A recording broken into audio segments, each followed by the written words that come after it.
আসসালামু আলাইকুম সুপ্রিয় দর্শক এবং আমার প্রিয় বন্ধুরা কেমন আছেন সবাই।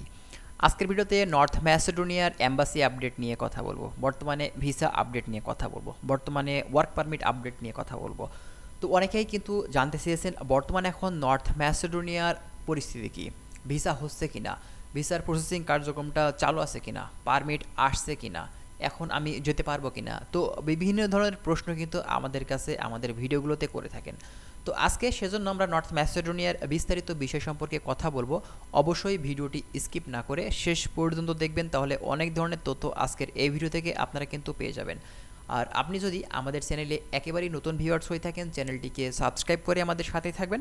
আমরা নেক্সট টাইমে চেষ্টা করব এইসব ইউরোপের বিভিন্ন যেসব দেশ আছে, সেনজেন নন সেনজেন যে দেশেই বলুন না কেন, আমরা বিভিন্ন ধরনের তথ্য কিন্তু আপনাদের মাঝে দেওয়ার চেষ্টা করব। তো তাহলে চলুন আর কথা না বাড়িয়ে আজকে আমরা বর্তমানে এখন নর্থ ম্যাসেডোনিয়ার সার্বিক বিষয় কী পরিস্থিতি সেটা আমরা এই ভিডিও থেকে জেনে নিই। আচ্ছা, ফার্স্টে আপনাদেরকে বর্তমানে এখন এম্বাসি আপডেটটা দিব। দেখুন, বর্তমানে অনেকে আমাদের কাছে জানতে চাচ্ছেন যে বর্তমানে এম্বাসির আপডেটটা কি, এখন সকল ধরনের কার্যক্রম কি চালু আছে নাকি স্থগিত আছে, নাকি ভিসা দিচ্ছে না, ডেলিভারি হচ্ছে না, বিভিন্ন টাইপের প্রশ্ন কিন্তু আমাদের কাছে আসছে। দেখুন, বর্তমানে এম্বাসির এখন যে পরিস্থিতি, মূলত আপনারা যারা ফাইল আসলে দিয়েছেন বিভিন্ন এজেন্সিতে, তারা দেখা যাচ্ছে যে আপনার পারমিট এনেছে নর্থ ম্যাসেডোনিয়া থেকে, সেটা অনলাইন করছে এবং সেটা অ্যাপ্রুভালের জন্য এম্বাসিতে কিন্তু এখন ওয়েট করছে। তো কথা হচ্ছে আপনার অ্যাপ্রুভালটা, এটা কিন্তু এখন অনেকেরই আছে পেন্ডিং অবস্থাতে আছে, মানে পেন্ডিং হয়ে আছে, আপনার এটা কিন্তু অ্যাপ্রুভাল পাচ্ছে না বা দিচ্ছে না।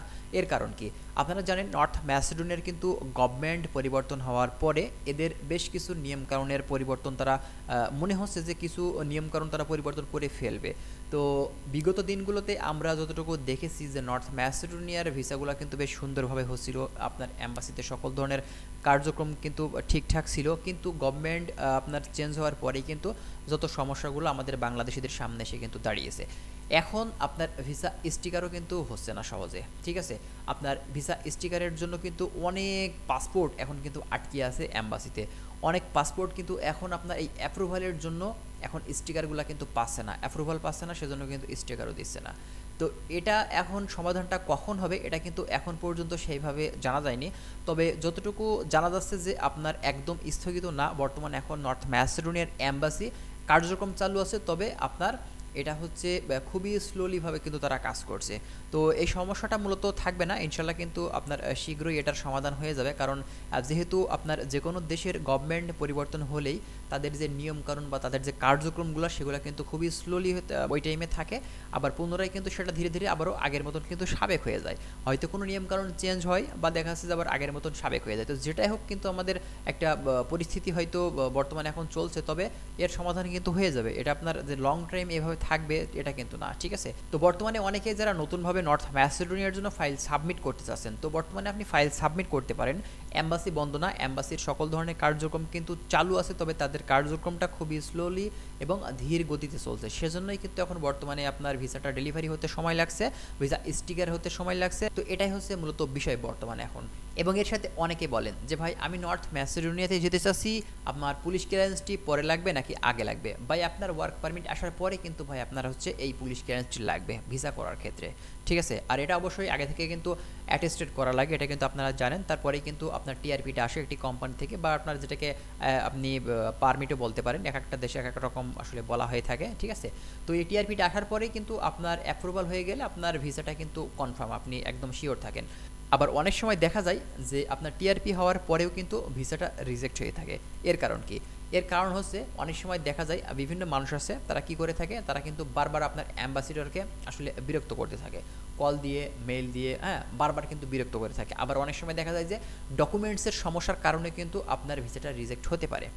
তো অবশ্যই আপনারা যে ডকুমেন্টসগুলো দিবেন সেটা কিন্তু বারবার অনেকবার চেক করে কিন্তু আপনাদের ডকুমেন্টসগুলো দিবেন, সেক্ষেত্রে দেখা যাচ্ছে যে আপনার ভিসা রিজেক্ট হওয়ার চান্স কিন্তু কম থাকবে। আর আপনার ডকুমেন্টসের ভিতরে যদি ঘাটতি থাকে বা কোনো সমস্যা থেকে থাকে, সেক্ষেত্রে কিন্তু আপনার ভিসাটা হওয়া মানে খুবই কষ্টকর, বা দেখা যাচ্ছে যে ভিসাটা কিন্তু হবে না এক কথাতে, যদি ডকুমেন্টসে ঝামেলা থেকে থাকে, ঠিক আছে। তো যারা এখন বর্তমানে নর্থ ম্যাসেডোনিয়ার জন্য চেষ্টা করছেন যাওয়ার জন্য, তারা কিন্তু এখন বর্তমানে যেতে পারেন। তবে একটু ভালো মাধ্যম হিসাব নিকাশ করে তারপরে দিবেন, যেহেতু আমাদের বাংলাদেশ থেকে প্রতারক চক্র এই জিনিসটা কিন্তু খুবই বেশি। সে কারণে আপনাদেরকে একটু সতর্ক থাকতে হবে, আর অবশ্যই আপনারা এগ্রিমেন্টের মাধ্যমেই কিন্তু যাবেন, সেক্ষেত্রে আপনাদের জন্য ভালো হবে। তাছাড়া যদি এগ্রিমেন্ট না করে আপনি কোনো এজেন্সিতে আপনার ফাইল সাবমিট করেন, ভবিষ্যতে যদি কোনো সমস্যা হয়ে থাকে বা টাকা পয়সার বিষয় নিয়ে কোনো যদি ঝামেলা হয়ে থাকে তাদের সাথে, সেক্ষেত্রে আপনি কিন্তু ফেঁসে যাবেন। এজন্য যার মাধ্যম দিয়ে যাবেন না কেন, সেটা হতে পারে আপনার স্থানীয় দালাল, স্থানীয় ব্রোকার, স্থানীয় সাব এজেন্ট বা এজেন্সি, অবশ্যই আপনার এগ্রিমেন্ট বা চুক্তি করে তারপরেই কিন্তু আপনি যে দেশে যাবেন সে দেশের ফাইলটা তাদের কাছে দিবেন। এটাই হচ্ছে মূলত বিষয়, ঠিক আছে? তো বর্তমানে এখন আপনি যদি ভেবে থাকেন যে নর্থ ম্যাসেডোনিয়ার ভিসা দিচ্ছে না বা ভিসা হচ্ছে না, এটা কিন্তু ভুল। বর্তমানে কিন্তু সকল ধরনের কার্যক্রম চালু আছে, তবে সেটা আগের মতো না, ঠিক আছে? এটাই হচ্ছে মূলত সমস্যা আমাদের এখন। তো যাই হোক, আজকের ভিডিওটি আমরা এখানে শেষ করছি। ভালো থাকবেন সবাই, দেখা হচ্ছে নেক্সট ভিডিওতে। আর আমাদের চ্যানেলে যারা নতুন এসেছেন অবশ্যই চ্যানেলটিকে সাবস্ক্রাইব করে দিবেন, এবং আপনারা কি জানতে চাচ্ছেন অবশ্যই কিন্তু সেটা আপনি কমেন্ট করে দিবেন। তো ভালো থাকুন সবাই, আল্লাহ হাফিজ।